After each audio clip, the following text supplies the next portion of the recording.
পবিত্র কোরআনে সূরা লোকমানে মহান আল্লাহ বলেন,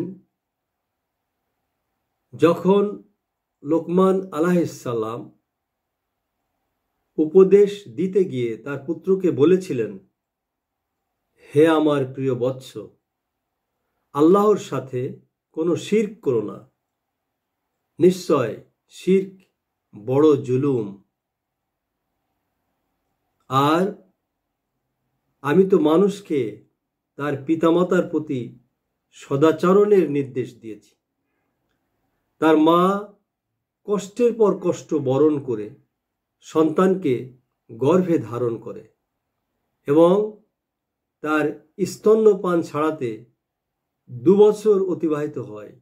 সুতরাং তুমি আমার প্রতি এবং তোমার পিতামাতার প্রতি কৃতজ্ঞ হও। আমারই নিকট তোমাদের সকলের প্রত্যাবর্তন।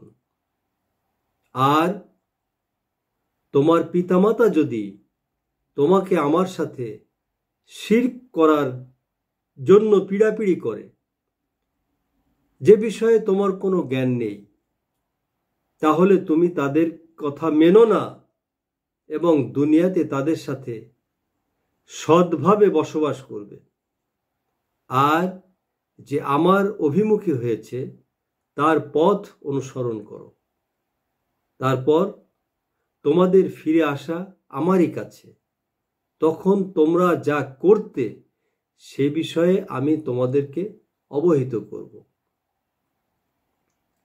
হে বৎস, কোনো পাপ অথবা পুণ্য যদি সরিষার দানা পরিমাণও হয় এবং তা যদি কোনো পাথরের ভিতরে অথবা আকাশমণ্ডলীতে অথবা মাটির নিচে থাকে, তাহলে তাও আল্লাহ উপস্থিত করবেন।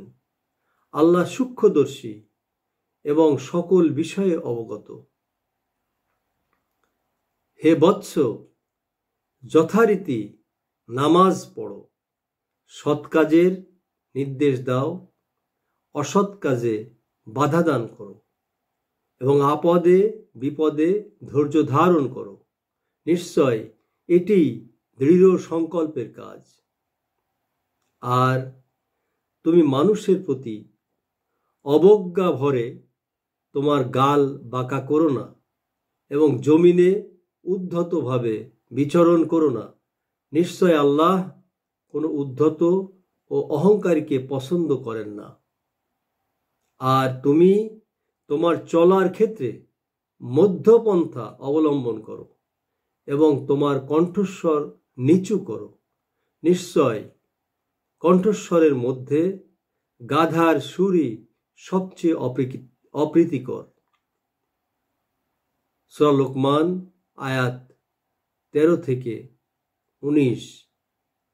মহান আল্লাহ এই সকল উপদেশসমূহ আমাদের জীবনের পাথেয় হিসেবে গ্রহণ করে তার আনুগত্যশীল হওয়ার তৌফিক দান করুন। আমিন।